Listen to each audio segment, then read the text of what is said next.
Hey friends, if you wish to show or hide white space in print layout view in Microsoft Word, then please watch this video. Now the point about anything with the print layout view is that that will impact the final output. So if we click on file and then select print, this is the print layout view and this is what will be printed on the page.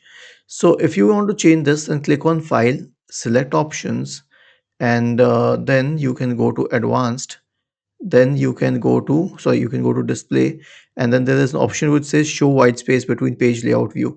Now this is checked by default. All you need to do is uncheck it and click on OK. Now check the preview.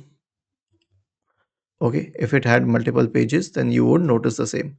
And if you wish to enable it, then click on options once again, display, and then check this option and then click on OK. That is how easy it is. Was this helpful? If yes, then please subscribe to the channel. If not, then let us know in the comment section of the video on how we could help you further. Thank you for watching this video and have a nice day.